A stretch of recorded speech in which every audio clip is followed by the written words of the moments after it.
Hello dear TYBSc students. So today in the immunology first we are going to see the point adjuvants. So in the last lecture we have seen heptanes. They are the low molecular weight compounds. They are not immunogenic but they are antigenic, that is they don't trigger the immune response but they act like antigen, that is they will bind to the B cell receptor but they won't generate the antibodies. Then they are like they need some carrier to bind, and after that only they will trigger the immune response. So now there are some I have forgot to give you the examples. So here there are some examples of heptanes. Urushiol in the poison ivy का मैंने आपको example दिया था. Then other than that hydralazine in the autoimmune diseases like lupus erythematosus. Then after that nickel iron in the acid allergic contact or dermatitis.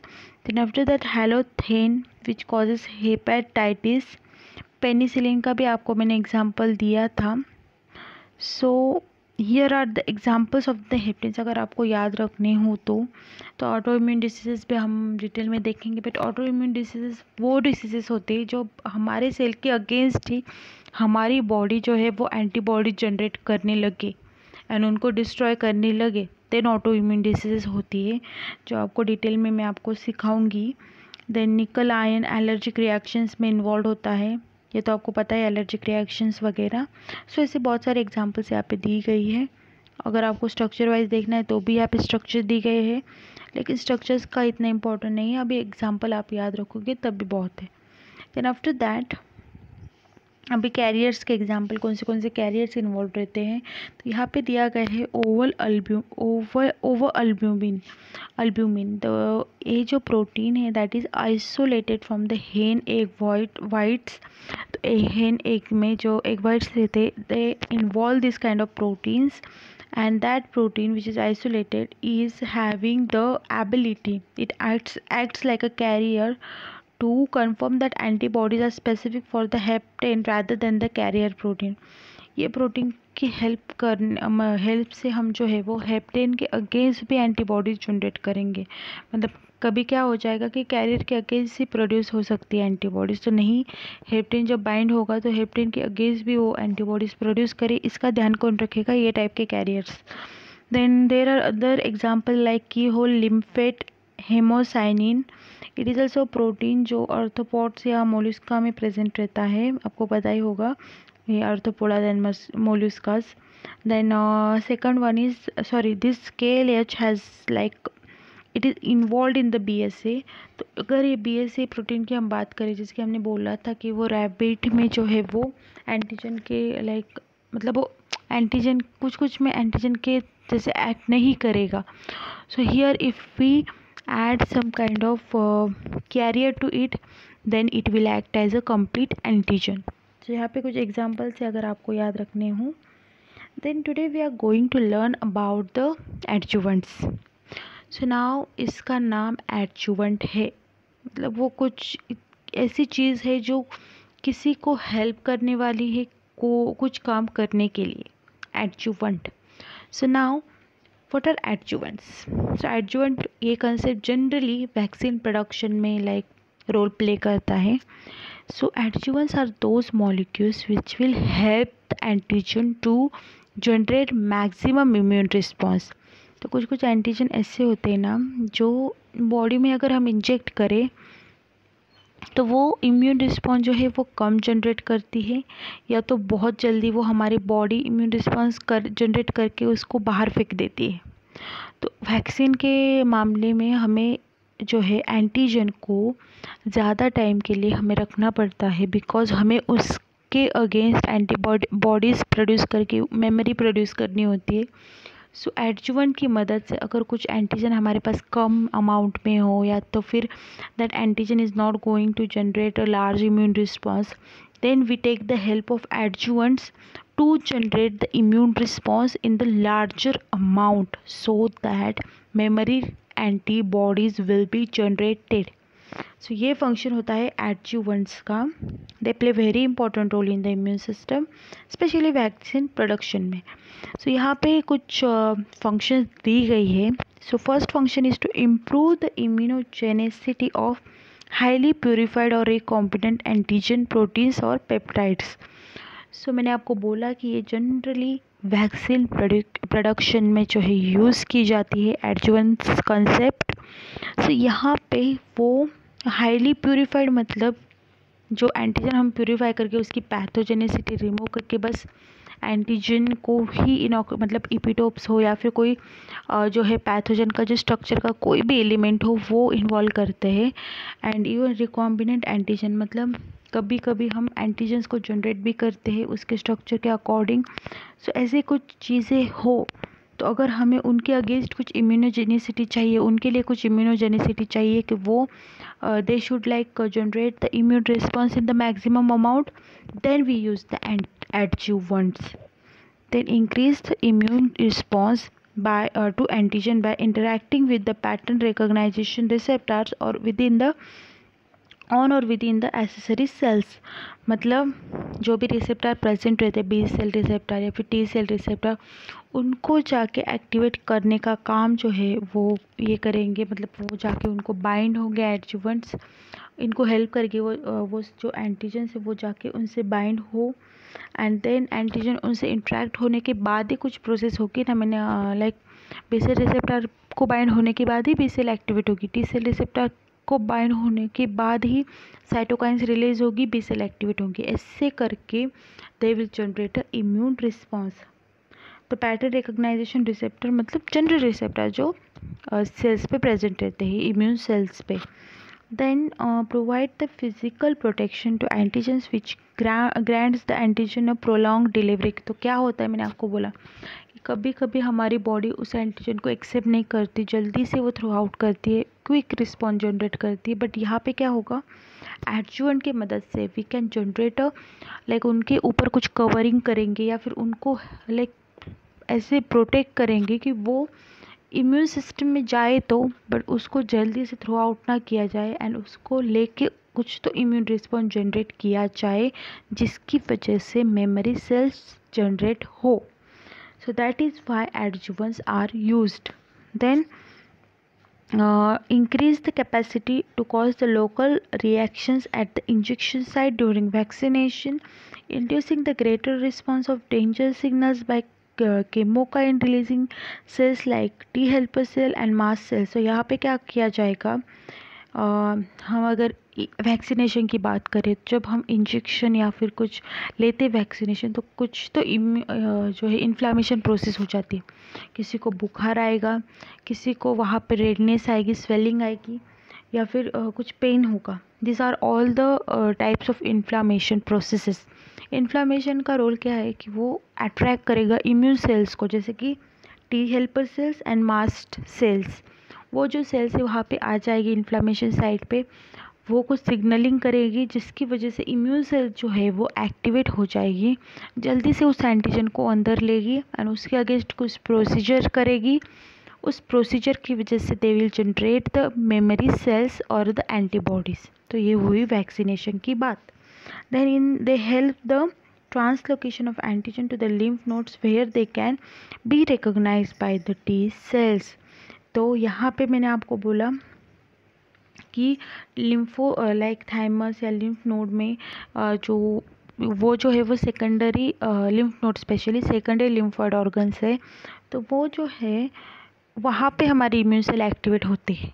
तो वो adjuvant की help से वो अगेन उसको प्रोटेक्ट वगैरह करता है. तो इसकी हेल्प से क्या होगा कि वो ट्रांसलोकेट हो जाएगा directly to the lymph node. वहाँ पे जाने की वजह से they will directly come in the contact with the immune cells like T cell and B cell. Directly contact में आने की वजह से जल्दी इम्यून रिस्पॉन्स जनरेट होगा, जल्दी मेमोरीज जनरेट होगी. So this are the function. Short में बोले तो it is involve in the protection of the antigen, it activates the antigen, helps to generate the immune response, उसको प्रोटेक्ट करके करेगा, या तो फिर जो PR पैटर्न रिकॉग्नाइजेशन रिसेप्टर्स रहती है उनको एक्टिवेट करने में हेल्प करेगा, उनको बाइंड करने में हेल्प करेगा। देन उनको वैक्सीनेशन में इन्फ्लामेशन जनरेट करके अट्रैक्ट करेगा इम्यून सेल्स को, या तो फोर्थ पॉइंट हमने अभी देखा वो लिम्फ नोड को जाके जल्दी से जो है वो लिम्फ नोड तक पहुंचाएगा एंटीजन को, and that is why immune response will be generated. And again they improve the immunogenicity, मतलब इम्यूनोजेनेसिटी जो है वो एंटीजन की इम्प्रूव करने का काम जो है वो एडजुवेंट्स करेगा। सो देन यहाँ पे कुछ एग्जांपल दी गई है। Many molecules have considered to be use as adjuvants, so including mineral compounds like alum. तो एलम जो है वो क्या करता है, आपको पता है एलम की प्रॉपर्टी, वो प्रेसिपिटेशन करता है। जनरली हम एलम का यूज़ कहाँ करते हैं, वाटर प्योरिफिकेशन में करते हैं। हमने तुरटी नाम का कंसेप्ट सुना होगा। तो वो जो एलम रहता है ना, वो हम अगर वाटर में घुमाए ना, तो वो जो सब डस्ट वगैरह या फिर जो इम्प्योरिटीज़ रहती है ना, वो अट्रैक्ट करता है, उनको प्रेसिपिटेट करता है। तो ऐसे ही यहाँ पे हम यूज़ कर सकते हैं कि वो एंटीजन को भी प्रेसिपिटेट करे।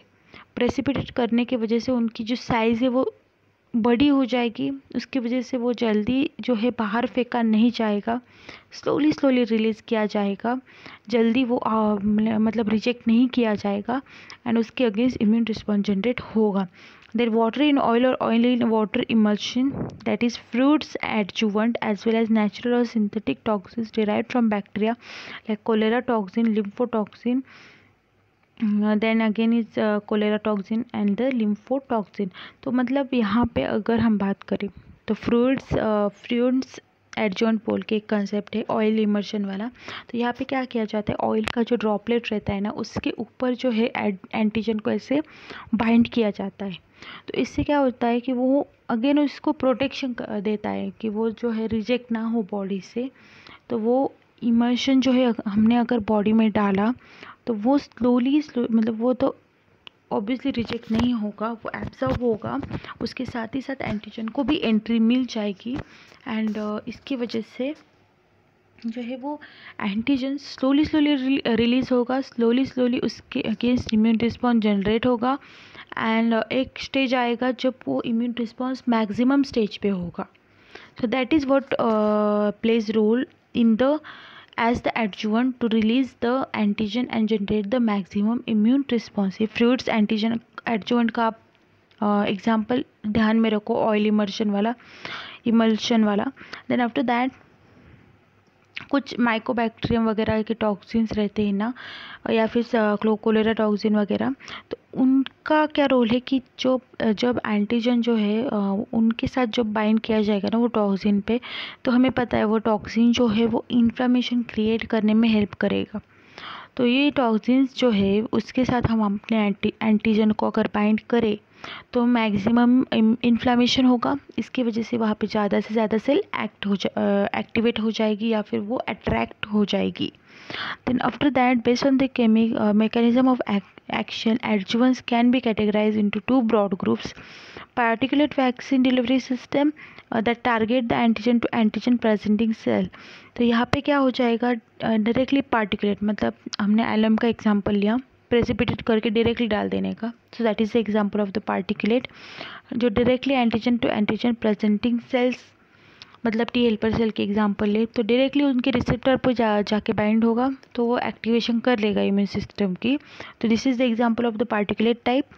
And second one is the immunostimulatory adjuvants, जहाँ पे वो कुछ यहाँ पे जो है वो डायरेक्टली जो है टी हेल्पर सेल्स को जाके बाइंड होगा, बट यहाँ पे कुछ रिसेप्टर्स होगी ना, लाइक टोल लाइक रिसेप्टर्स, और resulting in the inflammatory response that amplify the इनेट immune response.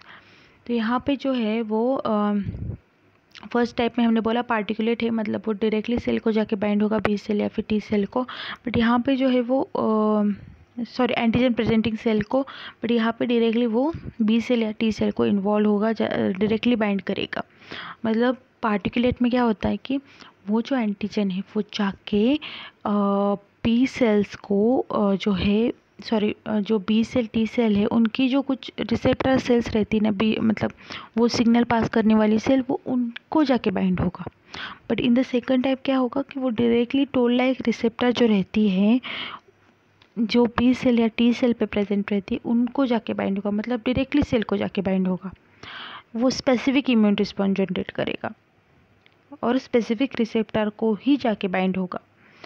So this is the adjuvant का मतलब इनका क्या काम है, बट जल्दी से फट से जाके इम्यून रिस्पॉन्स जनरेट करे और ज़्यादा से ज़्यादा इम्यून रिस्पॉन्स जनरेट करे। सो टू टाइप्स का अगर हम मतलब वो दो टाइप है, लाइक पार्टिकुलेट वाला and the second one is the immuno stimulatory adjuvants. तो ये दो आप एग्जांपल के तौर पे याद रखो कि वो दोनों, एक तो टोल लाइक रिसेप्टर को एक्टिवेट करेगा एंड एक APCs that is antigen presenting cells को जाके एक्टिवेट करेगा। ये दो एग्जांपल्स आप याद रखो। देन आफ्टर दैट एडजुवेंट्स का अगर हम ओवरऑल देखें तो क्या होता है, एडजुवेंट्स का मतलब होता है टू हेल्प। एडजुवेंट जो है वो हेल्प करेगी एंटीजन को मैक्सिमम इम्यून रिस्पॉन्स जनरेट करने में एंड जो है मेमोरी सेल्स जनरेट करने में। Then adjuvants are used to boost the immune response when an antigen has a low immunogenicity and only when a small amount of antigen is available। मतलब कोई antigen अगर कम immune response generate कर रहा है, कम उसकी immunogenicity है, या फिर अगर कोई एंटीजन हमारे पास ज़्यादा अमाउंट में प्रेजेंट नहीं है, then we use the adjuvants. Then the mainly उसका एप्लीकेशन ऑब्वियसली वैक्सीन में ही है। देन आफ्टर दैट यहाँ पे मैंने आपको एक एग्जांपल बोला था कि बीएसए में जब हम बीएसए प्रोटीन माइस में डालते हैं तो वहाँ पे जो है वो इम्यून रिस्पॉन्स जनरेट होता है। तो यहाँ पे क्या दिया गया है, एंटीबॉडी रिस्पॉन्स टू द, मतलब अगर हमको कोई वैक्सीन जो है वो माइस के थ्रू हमको किसी के एंटीबॉडी जनरेट करनी है, या वैक्सीनेशन प्रोसेस के लिए हमें एंटीबॉडीज एंटीसीरम जनरेट करना है, देन अगर हमने सिर्फ एंटीजन डाला माइस में तो वो जल्दी एक्टिवेट नहीं होगा, ज़्यादा इम्यून रिस्पॉन्स जनरेट नहीं करेगा। लेकिन हमने अगर उसको बीएसए के साथ इनकॉर्पोरेट करके डाला तो वो ज़्यादा से ज़्यादा इम्यून रिस्पॉन्स जनरेट करेगा। So this is an example of the adjuvant. मतलब इन जनरल प्रोसेस हम एग्जाम्पल के तौर पे ले सकते हैं कि अगर हमने बस एंटीजन डाला तो वो कम इम्यून रिस्पॉन्स जनरेट करेगा, बट अगर बीएसए के साथ डाला then it will generate the maximum immune response. तो यहाँ पे एग्जाम्पल मैंने आपको एलम का बोला था, कॉमन एग्जाम्पल। एलम में प्रेसिपिटेशन इन्वॉल्व होता है। देन फ्लूइड्स इनकम्प्लीट एडजुवेंट, यहाँ पे oil in water emulsion use किया जाता है। ऑयल के ड्रॉपलेट पे एंटीजन को इनकॉर्पोरेट किया जाता है। देन फ्रूट्स कंप्लीट एडजुवेंट में माइकोबैक्टीरियन या फिर कोई भी जो बैक्टीरिया है उनके टॉक्सिन्स को इन्वॉल्व करते हैं। बट फ्रूट्स की हम बात करें तो यहाँ पे बस माइकोबैक्टीरियम का इन्वॉल्वमेंट है। देन प्लांट सैफोनिन्स, ये भी प्लांट के कुछ सिक्रीशंस होते हैं। देन साइटोकाइंस भी इन्वॉल्व रहते हैं। साइटोकाइंस का रोल है एक्टिवेशन करने का बी सेल का, जिसकी वजह से वो डिवाइड हो जाएगी in the plasma and memory cells. तो साइटोकाइंस का भी हम हेल्प ले सकते हैं to generate the maximum immune response. Then quil A which is detergent, then peanut oil, then squalene वगैरह, ऐसे कुछ और भी कंपाउंड्स हैं जो इन्वॉल्व रहते हैं और यूज़ किए जाते हैं एज अ एडजुवेंट्स। सो इसमें ज़्यादा से ज़्यादा आप क्या याद रखो, एडजुवेंट्स वो कंपाउंड होते हैं that increases the immune response for an antigen that will help an antigen to generate maximum immune response. अगर हमारे पास एंटीजन कम अमाउंट में हो या तो एंटीजन की इम्यूनोजेनेसिटी कम हो, then we use the adjuvant. उसके अलावा आप ये 5 जो पॉइंट्स है that is the function of adjuvant आप याद रखो। क्या कि वो टोल लाइक रिसेप्टर को या फिर एपीसीज को जाके बाइंड होगा, देन वो जो है वो इन्फ्लामेशन जनरेट करेगा, या फिर आप ये बोल सकते हो कि वो जो है पैटर्न रिकॉग्नाइजेशन रिसेप्टर को जाके बाइंड होगा, वो लिम्फ नोड तक डायरेक्टली एंटीजन को पहुंचाएगा, that is why they will generate the maximum immune response. ये सब 5 पॉइंट आप याद रखो। अदर देन दैट एग्जाम्पल्स भी आप याद रखो।